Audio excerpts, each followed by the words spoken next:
afternoon, and welcome to AdventureX 2017. I'd like to very much thank the organizers of this wonderful event for asking me to address you this afternoon. I'll begin my presentation with a question. Please respond honestly. Hands up, how many of you have played Jonathan Blow's latest game, The Witness? Not too many of you.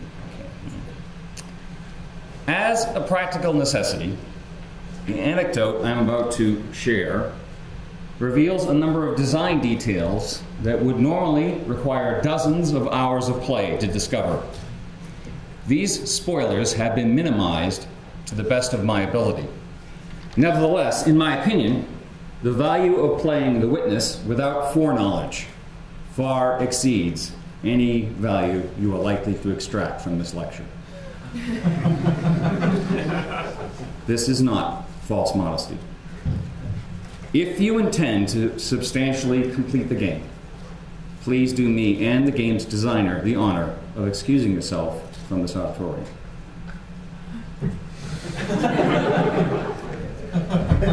The lecture you're about to hear had its premiere almost exactly 1 year ago at Project Horseshoe, a small private gathering of game industry veterans held annually at a cowboy-themed resort in Texas.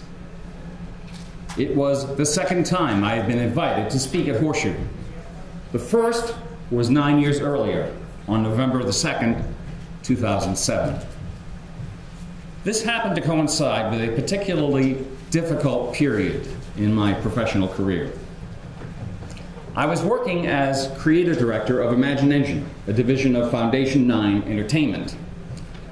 Like every other game company I've ever worked for, with the sole brief exception of Activision, both of these fine companies have passed into history. We had just finished work on a series of 4 dance pad games for the PlayStation 2. Although completed on time and on budget, the development cycle was not pleasant. Management clashes with Konami, quality control issues with our Bolivian art contractors, and the last-minute failure of the hard drive containing what turned out to be the only copy of the playtesting database left everyone involved with the project bitter and exhausted. I arrived at Horseshoe, ready for a weekend of very serious drinking. Did I read that? There we go. The lecture I gave that year, Pile of Dirt with Trees, is the darkest and most personal address I have ever found the courage to offer. Its topic was the conceit of legacy, our individual legacy as designers and our collective legacy as an industry. At my request, that presentation was not recorded.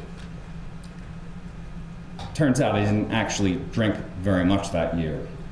Most of the conference was spent in my private room, alone, in bed. I may be prone to melancholy, but I'm smart enough not to mix alcohol with prescription painkillers. As I lay there in a sort of reverie, ignoring the knocks on my cabin door, another game designer, unknown to me, and far from Project Horseshoe, was up and coming. The following spring, this stranger sent me an unsolicited email asking if I would be interested in playtesting a platformer he was working on. Now, I get requests like this all the time from adventure game designers, but why would anyone think I'd be interested in playing a Twitch game? I was polite, told him I was rather busy and not very good at platformers, but would be happy to take a look at his game when it was finished. July 31st, 2008. It's been quite a while since this email thread, but Braid is finally done. For one platform at least, the Xbox Live Arcade version will be released next week on August 6th. I don't know if you are an Xbox playing kind of guy. The PC version will be a bit longer. In my response, I admitted that I was not, in fact, an Xbox playing kind of guy, and would therefore have to wait. I'm ashamed to admit that I totally missed the clue embedded in this message. You probably know what happened next. Braid became the highest rated title ever released on Xbox Live, It made Jonathan Blow an indie superstar and a multimillionaire. 8 months and 450,000 sales later, on April 8th, 2009, I received a message from John containing nothing but this link to a Windows executable. I replied, "You'll never make any money giving it away, no?" Thanks, nevertheless. I've already completed the first 3 rooms. The screenshots really don't do it justice. I'll let you know when I complete it. I am really not very good at platformers.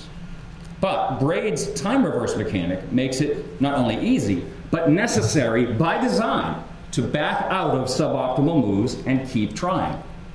I progressed steadily for several days, admiring the ingenuity of the puzzles, the quality of the artwork, and the sound design until I reached a level called Hunt. It's not changing here, but it is changing there. All right, so this is where I should be looking. Great. This level requires the player to jump repeatedly on the head of a single Goomba, forcing it to die and resurrect again and again as you slide backward and forward in time, eventually scoring enough forward hits to finish the poor thing off. I've been stuck for a couple of days on the Hunt scenario. While managing to overcome my poor physical coordination on previous puzzles, this one seems to require a degree of split-second precision I do not possess. John replied, "I didn't think Hunt was one of the harder puzzles, dexterity-wise, though. I guess the hard part is getting up after the next to last guy." 12 days of struggle later, still stuck? Yes, it's that next to last guy. I've watched people perform the weird double jump on YouTube, but can't get my aging fingers to duplicate the move. Meanwhile, I was reviewing some of the earlier levels and suddenly recognized that dropping a pair of chandeliers on an oriental monster ought to remind me of something. The reason this Twitch game designer had contracted me out of the blue was obvious now. And so was the clue in his previous email. Braid was released on August 6th, the day America ignited a sun over Hiroshima. Jonathan Blow and I had something in common. We had both written time travel fantasies about the atomic bomb.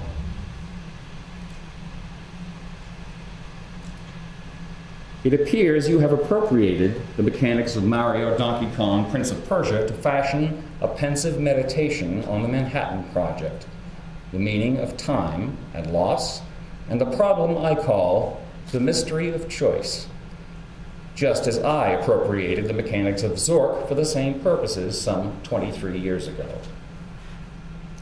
Never did get past that Goomba. After 60 or 70 attempts, I gave up and watched the rest of the game on YouTube. It was a disappointment I did my teasing best to make John feel guilty about. You're about to learn why it is unwise to tease Jonathan Blow. Our correspondence continued. At one point, I asked John if he had plans for another game. This, on June 15th, 2009, was his historic response. It is up in the air what game I'm going to make next, but one strong contender is a sort of graphic adventure in a 3D environment where all the puzzles are of one simple, streamlined type. You could think of it as being a little bit like the original Myst in the way it is styled, but with a different kind of puzzle. In terms of fleshing out the world and the thought behind the game, I think it would be interesting if there was a projector room where the player could optionally sit down and listen to the entirety of The Secret of Psalm 46 with the eclipse projected on the screen. The Secret of Psalm 46 is a lecture I first presented at the 2002 Game Developers Conference in San Jose. It's a wide-ranging ramble about solar eclipses, secret codes, buried treasures, Easter eggs, and other hidden, shiny things. But it's also about things that are not hidden, things that are generous and exuberant, sublime things, capable of evoking one of the deepest and most powerful emotions to which art can aspire, the transformative, transpersonal experience of awe. As I delivered that lecture, the screen behind me displayed a real-time video of a solar eclipse, 58 minutes, from first contact to totality. It was the last presentation of the final day of the conference. Nevertheless, the hall was packed with game developers. And among them, sitting by himself in the back, was Jonathan Blow. I've got a lot of mileage out of The Secret of Psalm 46. In May of 2011, the Drama Society at the University of York presented The Name of the Power That Moves You, a play by Hamish Todd based on the lecture. I met Hamish, by the way, for the first time yesterday. We spent the afternoon at a pub across the street from the British Library arguing about whether Braid was a better game than The Witness. Also, last November, Diablo Editions of Madrid published a graphic novel adaptation translated into Spanish and illustrated by Ivan Sand. Valentine's Day 2010. Yesterday, I finally got the studio time I needed to record the voiceover for The Secret of Psalm 46. It came out very well. I'm now editing the tracks. I understand the new game is called The Witness. How's it going? By this time, I had left the game industry. The experience of listening to Alvin and the Chipmunks sing Love Shack, Girls Just Want to Have Fun, the Macarena, and 20 other bouncy pop songs, about 500 times each, led to an existential crisis. I had begun a new, lower-pitched career in academia, lecturing as a professor of practice in game design at Worcester Polytech. As chairman and sole member of my program's lecture committee, I voted, unanimously, to invite Jonathan to our campus to show off his new game. In a WPI lecture on December 7th, 2011, my students and I got our first look at the simple line drawing mechanic he was employing as a scaffold for a gigantic 3D adventure filled with hundreds and hundreds of puzzles. Chatting with John over dinner after the event, he estimated that The Witness might take another 12 to 18 months to complete. I offered to play test it, and he promised to send me an alpha build. 2 years passed. I quietly followed John's development blog, looking at the trailers and screenshots, reading the press reviews, and watched the shipping date slip again and again and again. At one point, he asked me if I could re-render the Psalm 46 video in high definition. Apparently, he was still intending to use it. I delivered a lossless 1080p version in December of 2013. Then he went silent again for another 2.5 years. One night, in mid-June of 2015, something odd happened. I experienced a vision. Vivid, detailed, in full color, about being totally absorbed in a playthrough of The Witness. I sent John this Twitter the next morning. I dreamed that I was playing The Witness. Maybe it's time? He offered to send me a Steam key pretty soon, maybe in 1.5 or 2 weeks. A little over a month later, I arrived at work and found this message waiting for me. The subject line, body text, capitalization, and punctuation are reproduced exactly as he sent it, in the middle of the night. So nonchalant. So laconic. Lesson 1. Lines begin at a circle and end on a rounded cat. Lesson 2, drawing lines makes stuff happen. Lesson 3, lines are usually found on panels. Lessons 4 and 5, lines don't have to be straight and they don't have to be drawn from left to right. I ascended the narrow stair and emerged into a landscape giddy with exuberance, blazing in ultra-saturated color. It was like the Kensington Gardens on ecstasy. So began my close reading of The Witness. I had no idea who else was testing it. There were no YouTube videos to consult, no cheat codes on Twitter or Reddit. I was alone and determined to stay that way. I could have completed the half-dozen panels around the entrance area in 5 minutes, but I was in no hurry. And I wasn't there just to play either. I was there to find something. Something belonging to me. Somewhere in this Kodachrome fever dream, Jonathan Blow had hidden my exhortation not to hide things. He knew Psalm 46 would be part of his game since its conception. For 6 years, he'd been perfecting its location and the requisites for its discovery. He knew I was looking for it, and I knew he was watching. The game takes place on a deserted island with 11 visually distinct zones. All of these zones are immediately accessible and can be visited in any order. The island is dominated by a mountain, or volcano, rising from the southeast corner. You can see it from almost anywhere. I was tempted to climb the mountain immediately, but got distracted by a group of panels near the entrance on the western shore. A few hours later, when I had completed the last panel in this area, a steel projector rose out of a turret, turned slowly towards the mountain, and fired a laser beam trained on a target at the summit. Could I get up there? It was time to find out. After a couple of wrong turns and dead ends, I reached the top of the mountain. Standing there in the snow, I experienced my first inkling of the scope, complexity, and sheer beauty of John's achievement. It was breathtaking. I would soon come to know every square meter of it. On a nearby rock, I discovered what looked like a little MP3 player.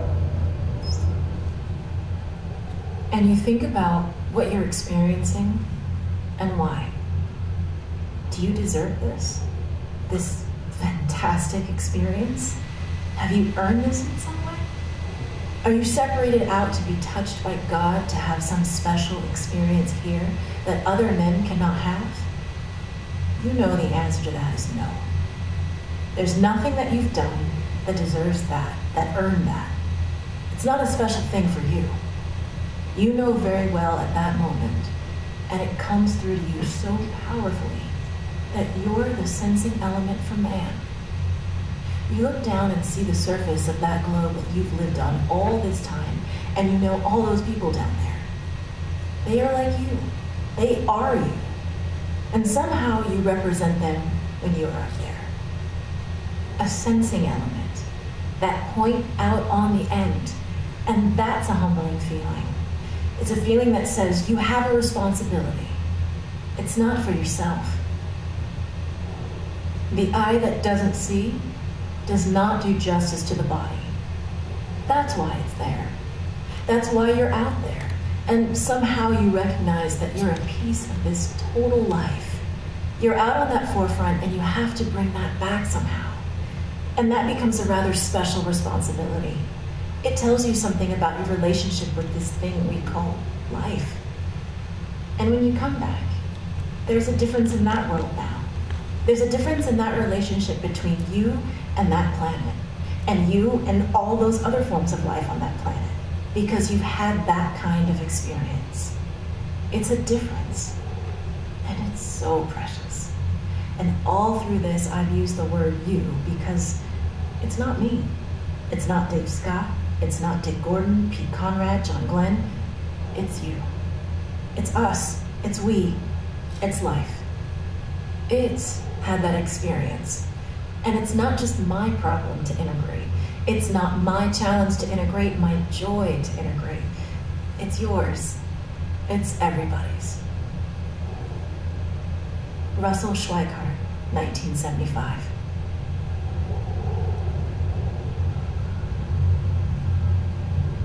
My exploration began in earnest. At one point, I came across an unusually difficult panel, which, when solved, opened a vault containing a cryptic line map like this one. Later, I found my way into a curtained room with a screen and speakers mounted on the back wall. When I traced the line from the vault map onto this console, a video was unlocked that I could watch anytime. This, I realized, must be the projector room John had mentioned in his first email 6 years earlier. The console had slots for 6 videos. One of them had to be mine. Now I knew what I was looking for. A line map, locked in a vault. On August 21st, after about a month of play, I sent John a message with the triumphant subject line, "It is finished." Reached an ending after 81 hours of play, unlocking all 11 beam projectors in the process. I solved absolutely every panel I discovered in the game. My save game, however, was apparently erased or reset by watching the ending. For this, you, your ancestors or descendants, are damned to the 12th generation. It was true. I had solved every single panel I found in the game. But 2 of the 6 videos, including mine, were still missing. Oh, here we go again. And a few of the doors were locked from the inside. Didn't seem to be any panels. John wasn't fooled, of course. He knew I hadn't finished. He knew I was stumped. He did send me instructions for restoring my save game the next day. The next day, I sent him another message with a somewhat less triumphant subject line. Thanks for the tip on restoring my original game. When I did this, it informed me that I had solved 430 panels. Huh? I remember reading somewhere that the game contains over 650 puzzles. So I climbed out of the mountain and started looking around again. And then I saw it. Damn. Those of you who have played the game probably know what it refers to. For the rest of you, I can only say that discovering it is one of the most delightful moments of insight you are ever likely to experience in a digital game. Unfortunately, as delightful as finding it was not helping me find my video. While playing with it, however, I did manage to locate another vault in an obscure corner of the game. The panel guarding this vault is widely considered to be the single most intractable puzzle in The Witness. But when I finally did solve it, the video unlocked by the map inside the vault was not the secret of Psalm 46.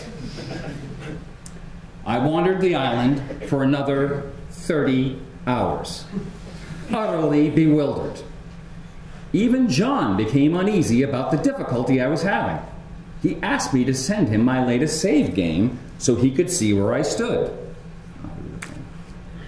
Do you want a small hint about where the extra stuff is? You already figured out the important part, so I think this may be just a case of me needing to set things up a little better. A student happened to be in my office when this message arrived. He watched me as I replied to it. I'm afraid I did not set a very professional example.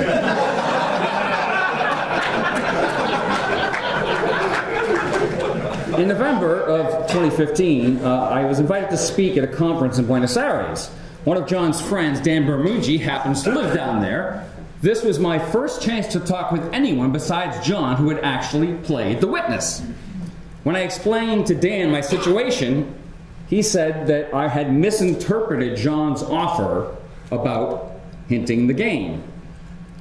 It turned out that I had already solved the panel that would grant me access to the rest of the game. But the secret door controlled by that panel is on a timer. It had closed before I had noticed it was open. All I had to do was solve that panel again and listen.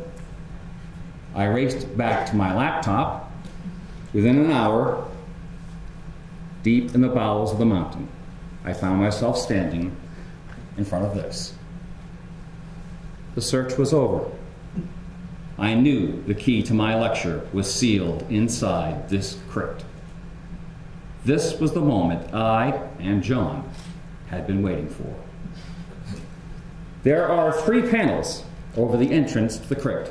Strangely, they are not interactive. A quick look around exposed a series of conventional panels and a maze leading up to the door. And at the beginning of that series of panels is an object I had not encountered anywhere else in the game. A phonograph.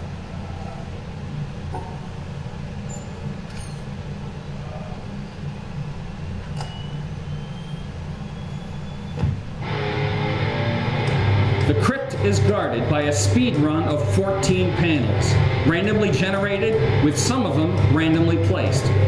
The music runs for 7.5 minutes. If it ends before you solve the final puzzle, you have to start all over again. Nowhere else in The Witness are speed or physical dexterity required to play. This is also the only use of music in the entire game. That music sucked! I gave it the old college try, and every time I complained about the speed run, which I did bitterly and often, he made it just a little bit harder in the next build. This is what happens when you tease Jonathan Blow. November 18th. After 50-plus attempts at the speed run, I'm afraid it's time to abandon the game. Waiting for the random number generator to roll a sequence easy enough for a guy pushing 60 seems pointless.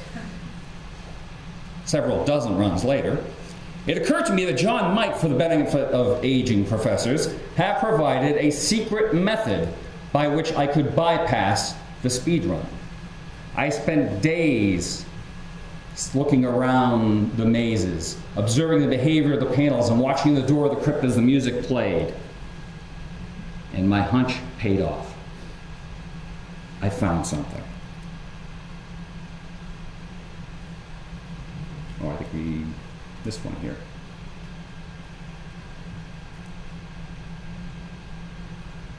Meanwhile, found at least one of the loopholes in the speed run. So nonchalant. So laconic.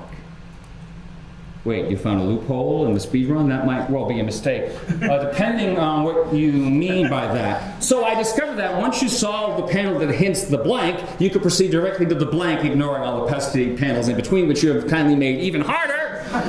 Complete the 2 blank panels and then proceed to the 2 blanks.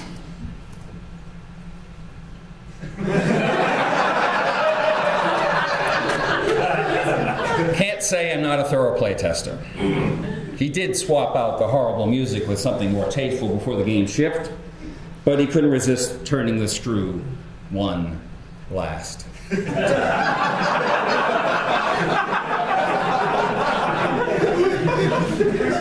The Witness was released on PS4 and Steam on January 26, 2016.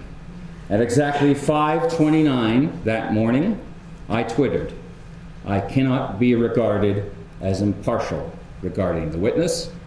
Nevertheless, I approach the Loom. John Blow has made Salieri's of us all."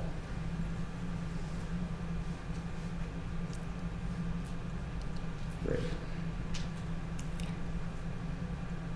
Soon after the initial release, I played the entire game again, from the beginning, not only to see the final polish, but also to make a screen capture for use in my classes.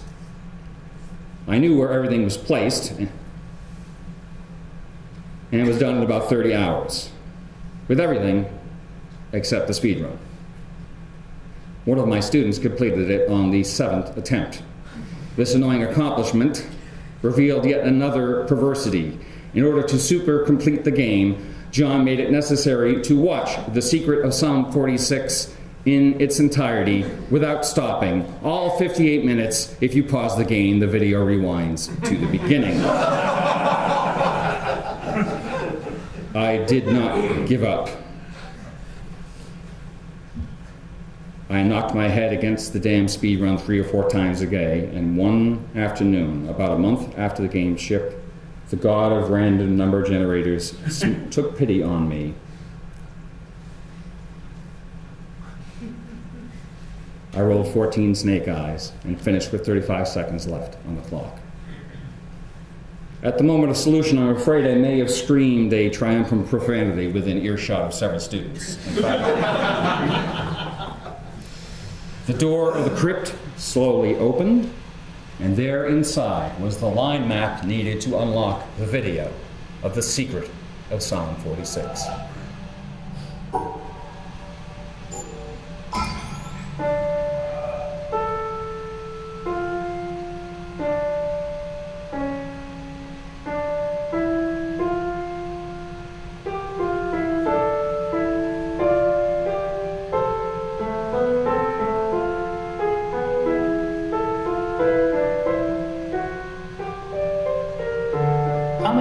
here have personally witnessed a total eclipse of the sun. To stand one day in the shadow of the moon is one of my humble goals in life. Within a week, John confirmed that I had super completed his game. Epilogue 1. One of the endings of The Witness incorporates a short segment of live video. In first-person perspective, it shows a man, portrayed by John Blow himself, emerging from some kind of medically induced trance. We watch as he disconnects himself from electrodes, sensors, and life support systems, pausing to notice the circles and lines found in the shapes of the instrumentation.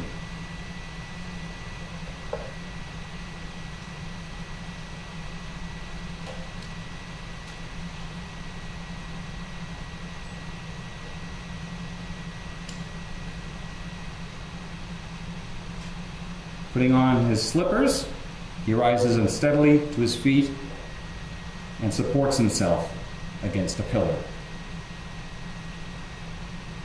The map beneath his fingers happens to represent the desert location in New Mexico, where at 5:29 a.m. on July 16, 1945, the first atomic bomb was tested. At the time of its publication in 1986, that map was the most complete and accurate rendition of the Trinity test site ever released to the public. I ought to know. I researched it myself in the archives of Los Alamos National Laboratory for inclusion in the package of my second Infocom game.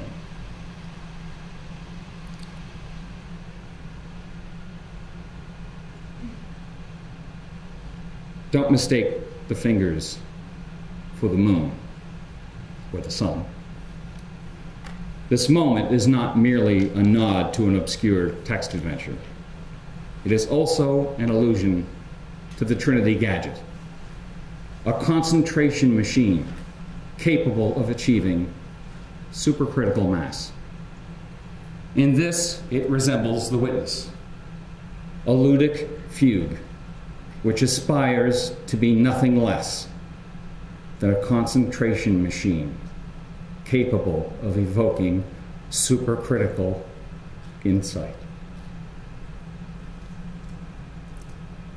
A print of that video frame hangs on the wall of my office. A silent gesture of acknowledgement from a cantankerous genius that means more to me than I know how to express.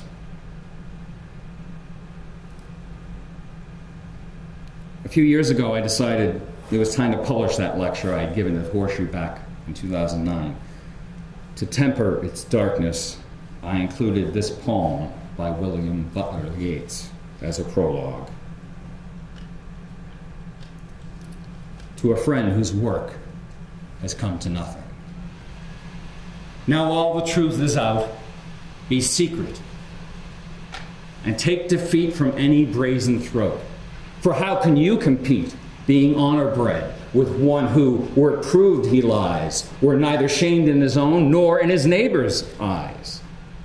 Bred to a harder thing than triumph, turn away, and like a laughing string whereon mad fingers play amid a place of stone, be secret and exult because of all things known. That is most difficult. The diamond ring.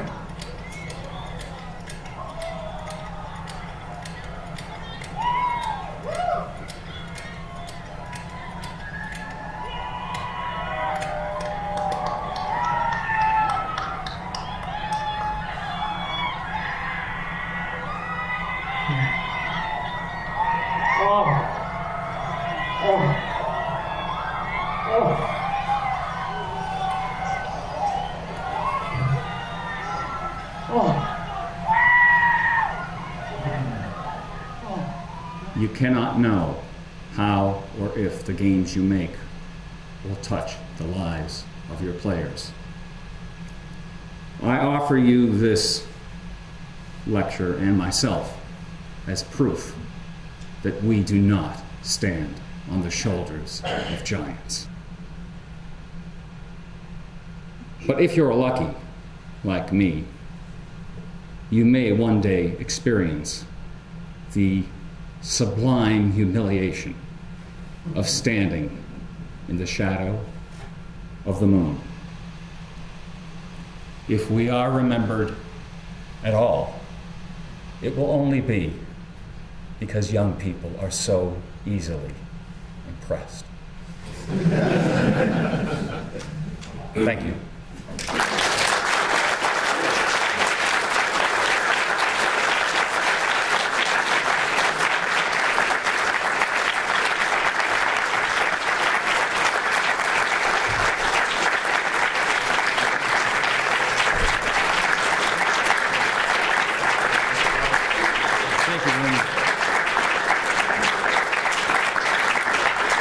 Can I bring the lights up?